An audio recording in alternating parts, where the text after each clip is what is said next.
ओम भास्कराय नमः। रविवार का दिन सूर्य नारायण भगवान को समर्पित होता है।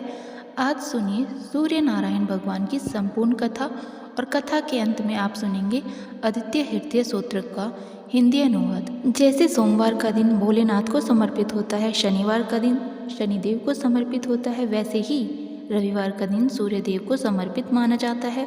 ज्योतिष शास्त्र के अनुसार सूर्यदेव को 9 ग्रहों में राजा माना गया है। कहते हैं सूर्य देव की साधना आराधना करने से कुंडली के सभी दोष दूर हो जाते हैं।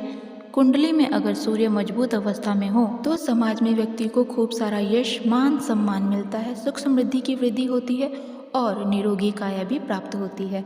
इसलिए सूर्यदेव की पूजा के साथ साथ रविवार के दिन इस कथा को सभी को जरूर सुनना चाहिए। प्राचीन कथा के अनुसार एक बार एक नगर में एक वृद्धा रहा करती थी। वह रविवार को नियम से घर आंगन को गोबर से लीप कर फिर भोजन तैयार करती और फिर सूर्यदेव को भोग लगाने के बाद ही खुद भोजन किया करती। ऐसा व्रत करने से उनका घर धन धान्य से भरा रहता था। हरि की कृपा से घर में किसी प्रकार को कोई भी दुख नहीं होता था। घर में सब कुछ आनंद मंगल था। इसी तरह कुछ दिन बीत जाने पर वह पड़ोसन जिसकी गाय का गोबर वह वृद्धा लाया करती थी, वह विचार करने लगी कि यह बूढ़ी अमाई हमेशा मेरी गाय का गोबर ले जाती है। यह सोचकर एक दिन उसने अपनी गाय को घर के अंदर बांध दिया। फिर तो वह हर दिन की ही तरह अपनी गाय को घर के भीतर ही बांधना शुरू करने लगी। इधर गोबर न मिलने पर बूढ़ी माई रविवार के दिन अपने घर को लीप नहीं पाई। इसलिए ना उन्होंने भोजन बनाया, ना भगवान को भोग लगाया और ना ही खुद भोजन किया। इस तरह उन्होंने निराहार व्रत किया। सुबह से शाम, शाम से रात हो गई। वह बूढ़ी माई भूखी ही सो गई। फिर रात में भगवान ने उन्हें स्वप्न में दर्शन दिए और भोजन ना बनाने और भोग ना लगाने का कारण पूछा।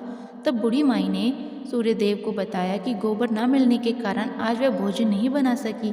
तब भगवान भास्कर ने कहा कि माता, हम तुमको ऐसी गाय देंगे जिससे सभी इच्छाएं पूर्ण हो जाएंगी, क्योंकि तुम हमेशा रविवार को गोबर से लीप कर फिर भोजन बनाती हो, भोग लगाकर ही खुद भोजन करती हो। इसलिए मैं आपसे बहुत प्रसन्न हूँ, आपको वरदान देता हूँ।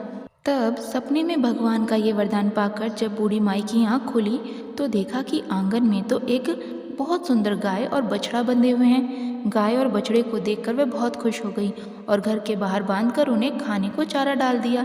इधर जब पड़ोसन ने बूढ़ी माई के घर के बाहर बहुत सुंदर गाय और बछड़े को देखा तो ईर्ष्या से प्रेरित होकर उसका हृदय जल उठा और जब उसने देखा कि गाय ने तो सोने का गोबर दिया है तो वह गाय का सोने का गोबर उठाकर ले गई और अपनी गाय के साधारण गोबर को उसकी जगह पर रख दिया। वह रोजाना ऐसा ही करती रही और इधर सीधी सादी बुढ़िया माई को कानों कान इसकी खबर ना हुई। एक दिन सर्वव्यापी ईश्वर ने सोचा कि चालाक पड़ोसन की वजह से वृद्धा ठगी जा रही है। तब एक शाम उन्होंने अपनी माया से बड़े जोर की आंधी चला दी। आंधी के डर से वृद्धा ने अपनी गाय को घर के भीतर बांध दिया। जब गाय ने गोबर दिया तो वह हैरान रह गई। फिर तो वह रोजाना अपनी गाय को घर के भीतर ही बांधने लगी। उधर पड़ोसन ने देखा कि गऊ घर के अंदर बंधने लगी है और वह सोने का गोबर उठाने में कामयाब नहीं हो पा रही है, तो कुछ उपाय न देखकर एक दिन पड़ोसन ने राजा के महल में जाकर सारी बात बता दी। पड़ोसन ने राजा से कहा, महाराज, मेरे पड़ोस में एक वृद्धा के पास एक ऐसी गाय है जो आप जैसे राजाओं के ही योग्य है और वह गाय रोजाना सोने का गोबर देती है। आप सोने से प्रजा का पालन कीजिए। वृद्धा भला उस सोने का क्या करेगी? राजा ने ये बात सुनी तो सुनकर अपने दूतों को वृद्धा के घर भेज दिया। गाय लाने की आज्ञा दे दी। वृद्धा सुबह सुबह ईश्वर को भोग लगाकर भोजन करने ही जा रही थी कि तभी राजा के सेवक गाय खोलकर ले गए। ये देखकर वह बहुत रोई चिल्लाई, लेकिन कर्मचारियों ने एक ना सुनी। उस दिन फिर वृद्धा गाय के वियोग में भोजन ना कर पाई और रात भर रो रो कर भगवान से गाय को पुनः पाने की प्रार्थना करती रही। वहीं दूसरी ओर राजा गाय को देखकर बहुत प्रसन्न हुआ और सुबह जैसे ही वह उठा तो सारा महल गोबर से भरा दिखाई दिया। राजा ये देखकर घबरा गया। भगवान ने रात में राजा को स्वप्न में कहा, हे राजन, गाय वृद्धा को लौटा देने में ही तुम्हारी भलाई है। रविवार के व्रत से प्रसन्न होकर मैंने उस वृद्धा को ये गाय दी थी। सुबह होते ही राजा ने वृद्धा को बुलाकर बहुत सारा धन और सम्मान सहित गाय और बछड़ा उसे वापस कर दिया। इसके साथ ही पड़ोसन को बुलाकर उचित दंड भी दिया। ऐसा करने से राजा के महल की गंदगी दूर हो गई और उस दिन राजा ने नगरवासियों को आदेश दिया कि अपनी समस्त कामनाओं की पूर्ति के लिए वे सभी रविवार को व्रत रखा करें। और जब प्रजा ने रविवार व्रत का पालन करके शुरू किया और कथा का श्रवण करना शुरू किया तो उन सभी के घर में सुख समृद्धि धन के भंडार भर गए। ऐसी है रविवार व्रत की महिमा। बोलिए सूर्य नारायण भगवान की जय। श्री आदित्य हृदय सूत्र हिंदी अनुवाद। भगवान आदित्य के हृदय स्वरूप इस आदित्य हृदय सूत्र का उपदेश अगस्त मुनि ने भगवान राम को दिया था और इसी के प्रयोग से श्री रामचंद्र जी ने रावण का वध करने की शक्ति प्राप्त की। इस सूत्र के नित्य 3 पाठ करने से शत्रु बाधा शांत हो जाती है, पितृदोष निवारण होता है, सूर्य नारायण की पूर्ण कृपा प्राप्त होती है, आरोग्य मिलता है, आत्मविश्वास में वृद्धि होती है, कोर्ट कचहरी क्षेत्र में विजय मिलती है, सरकारी नौकरी या सरकारी कर्मों में फायदा होता है, अटके हुए सभी काम पूरे हो जाते हैं। श्री रामचंद्र भगवान युद्ध से थककर चिंता करते हुए रणभूमि में खड़े हुए थे। इतने में रावण भी युद्ध के लिए उनके सामने आकर खड़ा हो गया। यह देखकर भगवान अगस्त मुनि, जो युद्ध देखने के लिए देवताओं के साथ आए थे, वे मुनि भगवान राम के पास जाकर बोले। मुनि ने कहा, हे सबके हृदय में रमन करने वाले महाबाहु राम, ये सनातन रमणी गोपनीय सूत्र सुनो।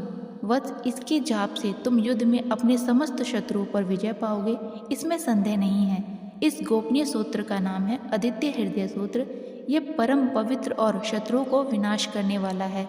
इसके जाप से सदा विजय प्राप्त होती है और नित्य अक्षय और परम कल्याणमयी पापों का विनाश होता है। ये चिंता और शोकों को मिटाने वाला और आयु को बढ़ाने वाला है। भगवान सूर्य अपनी अनंत किरणों से सुशोभित हैं। वे नित्य उदय होने वाले देवता और असुरों से पूजनीय विवस्वान नाम से प्रसिद्ध, प्रभा का विस्तार करने वाले भास्कर और संसार के स्वामी भुवनेश्वर हैं। हे राम, तुम इनका रश्मि मते समुदजते देवासुर नमस्कृताय विवस्वते भास्कराय वे भुवनेश्वराय नमः, इन मंत्रों से पूजन करो।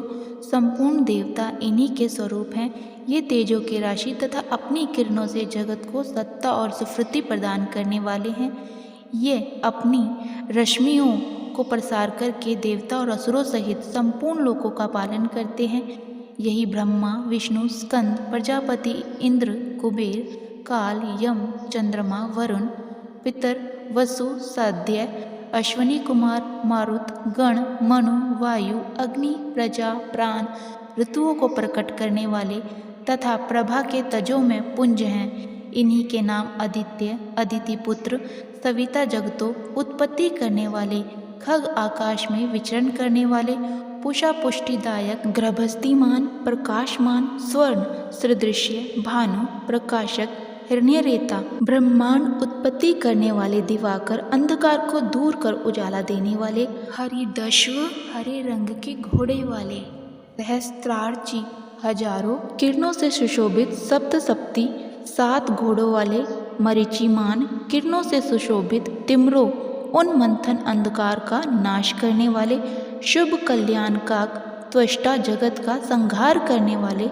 मार्तंड, जीवन प्रदान करने वाले, अंशुमन किरण ग्रहण करने वाले, हिरण्य गर्भ, ब्रह्मा जी शिशिर सुख देने वाले, तपन उष्णता पैदा करने वाले, अहस्कर, दिनकर, रवि, प्रार्थना योग्य अग्नि गर्भ, अग्नि को गर्भ में धारण करने वाले, अदिति पुत्र, शंख व्यापक, शिशिरनाथ, शीत का नाश करने वाले, व्यमनाथ, आकाश के देवता, तमोभेदी, अंधकार को नष्ट करने वाले, घन वृष्टि, घनी वृष्टि के कारण अमित्र जल को उत्पन्न करने वाले, विंद विधि पल्व, आकाश में तीव्र वेग से चलने वाले, आत्मी घाम उत्पन्न करने वाले, मंडली समूह को धारण करने वाले, मृत्यु के कारक, पिंगल, भूरे रंग वाले, सर्वतापन, सबको ताप देने वाले, कवि दूर दृष्टा, विश्व सर्व स्वरूप, महातेजस्वी, महान तेज वाले या सबसे अधिक तेज वाले, रक्तलाल, सर्वभवोक, उत्पत्ति के कारक, नक्षत्र आदि के स्वामी, विश्व भावन, जगत की रक्षा करने वाले, द्वादशा आत्मा, 12 स्वरूपों से युक्त, ये महातेजस्वी नामों से सूर्यदेव प्रसिद्ध हैं। आपको नमस्कार है। पूर्व गिरि यानी उद्याचल और पश्चिमी गिरि यानी अस्ताचल के रूप में आपको नमस्कार है। ग्रहों और तारों के स्वामी तथा दिन के अधिपति आपको नमस्कार है। आप जय स्वरूप तथा विजय और कल्याण के दाता हैं। आपके रथ में हरे रंग के घोड़े रहते हैं। आपको बारंबार नमस्कार है। सहस्त्र किरणों से सुशोभित भगवान सूर्य आपको नमस्कार है। आप अदिति पुत्र आदित्य को नमस्कार है। उग्रवीर और सारंग सूर्य देव आपको नमस्कार है। कमलों को अपने तेज देकर विकसित करने वाले मार्तंड आपको नमस्कार है।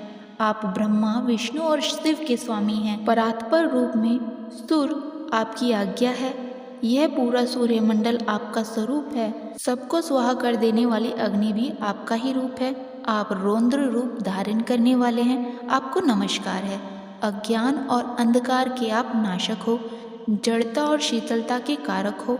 शत्रु का विनाश करने वाले आप हो। आपका स्वरूप अप्रेय है। आप कृतज्ञ का नाश करने वाले हो। आप देव स्वरूप आपको नमस्कार है। आप तपाए हुए सोने की तरह हो। आप हरि और विश्वकर्मा हो।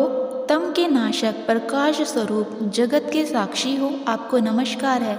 सूर्य के संपूर्ण भूता का संहार करने वाले हैं, पालन करने वाले हैं। सूर्य ही अपनी गर्मी से अपनी किरणों द्वारा वर्षा करते हैं। ये भगवान सबके सो जाने के बाद भी जागते रहते हैं। यही अग्निहोत्र तथा अग्निहोत्री को मिलाने वाले देवता हैं।